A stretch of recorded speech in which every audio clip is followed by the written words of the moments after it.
Hi, Bob Hughes here with JD2. Thanks for tuning in. I'm on a live factory floor, so we may hear a little bit of background noise. Apologize for that. Anyway, in this video, we're going to be making this part. It's a 3.5 by 3.5 square tubing, and I've used Inventor to model it, and I basically skeletized it so that we have what you see in front of you right here. See that right there? Cool, huh? Anyway, I've been wanting to make one of these here for a few years. I saw one at a trade show. I'll talk about that in the Camelot section. It's going to be a relatively short video, and that's going to be my new format, by the way. I'm going to concentrate on a very specific topic and try to keep the video as short as possible. So having said that, let's get after it.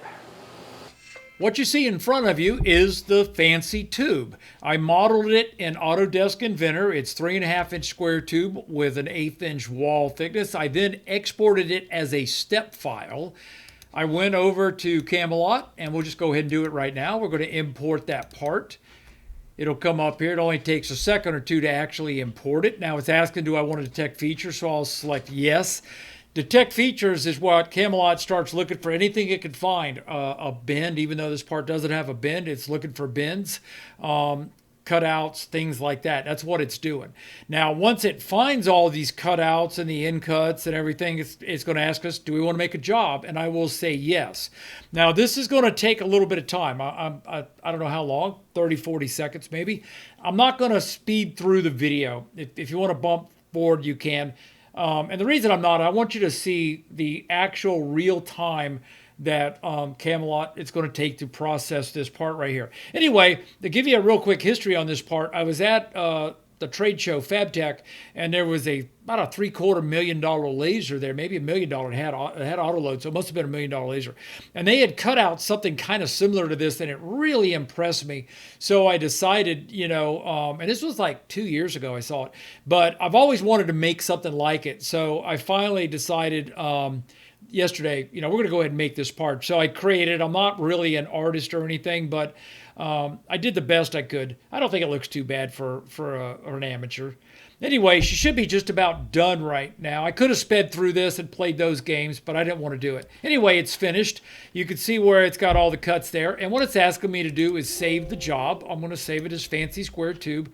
Now what we have to do is apply operations to it. So let's come along. We'll do the start cut first.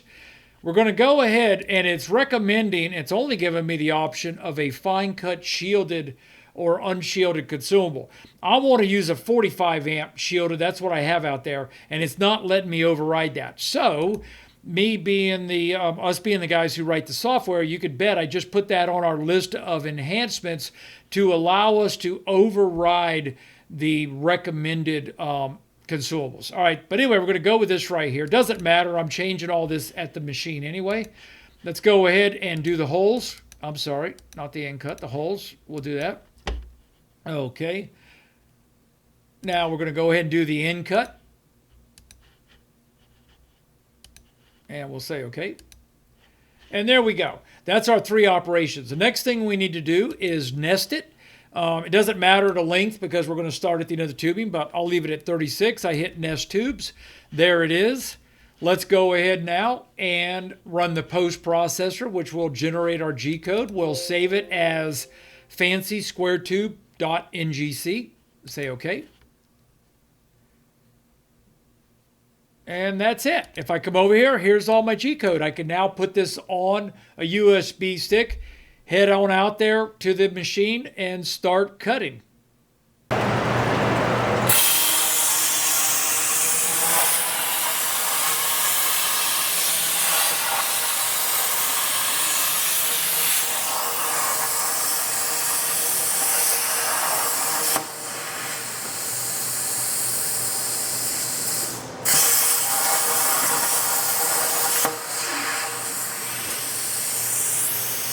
While it's cutting, let me go ahead and tell you a couple things I've done.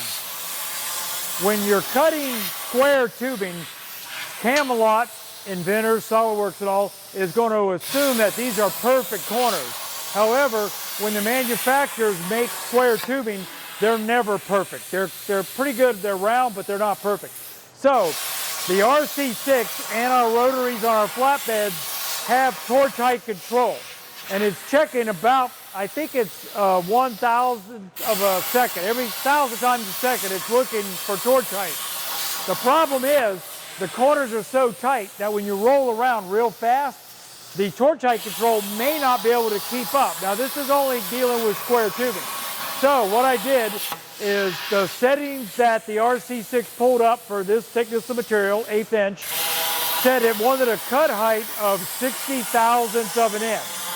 That's a little bit too close. I had made a couple test cuts on this, and we had a couple of torch strikes where we struck the material and we had to reset the machine. So what I did, I've raised it up pretty high. I've raised it up to 150. It has nothing to do with the flats. It has everything to do with rolling around a corner. So keep that in mind. The other thing I did, also because of rolling around the corners right there, I slowed the feed down from 100 inches a minute, which is what the tables recommend, to 80 inches a minute. And it seems to be cutting really, really good. A good rule of thumb is you want to be as high as you can and still get the quality cut that you're looking for. Now, when I raise the head up a little bit, I'm not going to have quite the quality as if I was just cutting flat sheet at 60 thou. You have a little bit of a ripple, not going to matter a bit. But that's the consequences of cutting square tubing.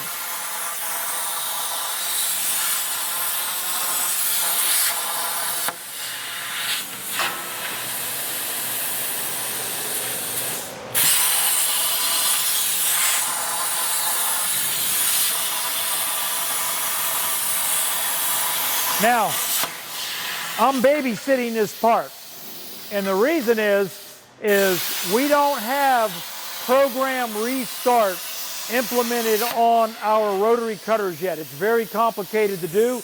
We're going to get there, hopefully before the end of the year. We do have it on all our flatbeds, of course.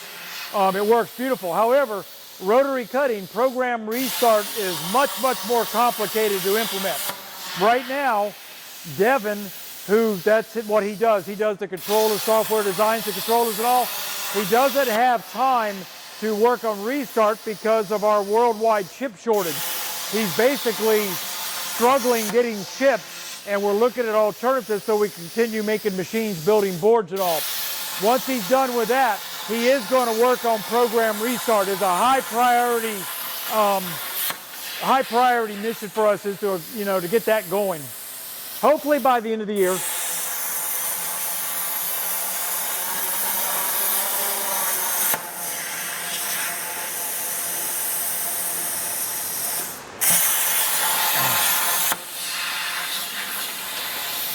The coolant has greatly reduced the amount of smoke that we would normally get. If we turn that coolant off right now, wow, good luck even seeing the torch.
When I was mentioning program restart, the #1 cause of a stoppage where the torch stops isn't really a part that's kicked up. You'll get debris up into the nozzle, and it'll short the nozzle to the shield, and the hypertherm power unit will basically turn itself off, which means it's going to tell our controller that it's got a problem, and it'll stop the machine. That's the #1 cause.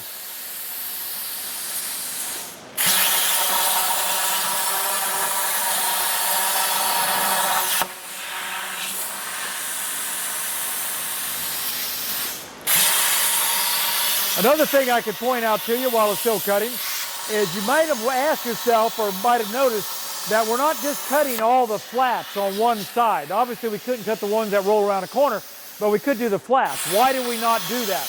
The reason is we want to cut from this end to that end. That helps minimize the possibility of kick-ups, you know, parts kicking up like this one right here and knocking the torch loose. That's the main reason, actually.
If you like this particular pattern and you have our rotary cutter, either the flat table or this one here, if you want this pattern, just email support and I'd be happy to give you the files that I use to create this part. It was created in Inventor, by the way. It's getting ready to fall out of the machine.